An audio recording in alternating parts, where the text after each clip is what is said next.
Now we'll go to the next lover here, as described.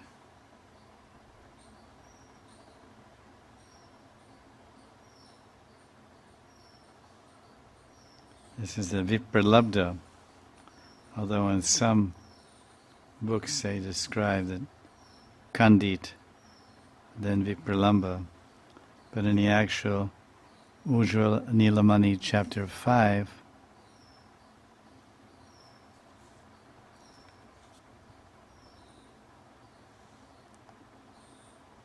verse 83, what follows Utkantita is Vipralabdha. Vipralabdha. This means the stood-up lover, the unintentionally cheated lover. Rupa Goswami defines verse 83. When Krishna breaks his appointment to meet a gopi because of destiny,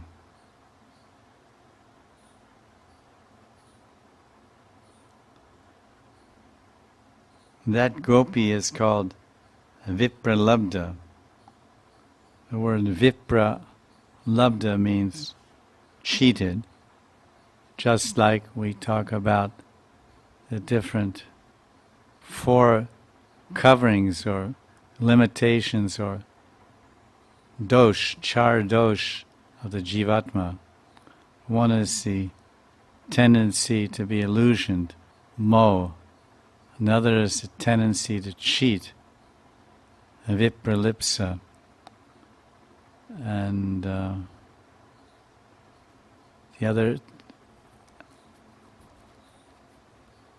other one is imperfect senses, karna patava, and commit mistakes. So these are four features of the human being. Although we pride ourselves as being so perfect and pakka, actually we often make mistakes and we often misjudge things, misunderstand what our senses or mind is. Our sixth sense is our mind. Our thinking, our thoughts, our contemplations, our understandings, our perceptions are often quite wrong. What we thought to be true is quite opposite. This is called misconception or misapprehension or misunderstanding.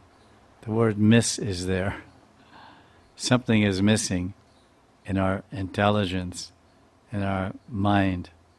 So defects and something missing in our visionary powers and our auditory listening powers are defective, and our tasting powers and smelling powers and touching powers are often fail us. So vipralipsa means the tendency to take a little more than my quota. As Ishopanishad, Krishna's teaching in this great Upanishad, the teachings of Bhagavan Sri Narayan, Isha, Bhagavan Ishvara, Parameshwara Narayan.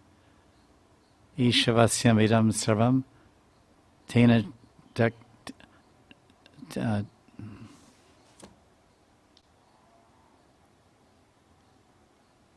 after the invocation or Mangala Charan of Ishopanishad, which many people are familiar with, Om Purnam Adam Purnam Adam Purnat Purnam Udachyate Purnasya Purnamadaya Purnam Eva Vashishyate. And following that is verse 1 of Ishopanishad. Ishavasyam idam sarvam yat kincha jagatyam jagat tena tyaktena bunjita magridha kasyasviddanam. everything animate, moving and non-moving, everything moving and non-moving, living and non-living, that is within this universe is owned and controlled by Krishna. Everything belongs, everything and everyone and every article in this entire universe belongs to God.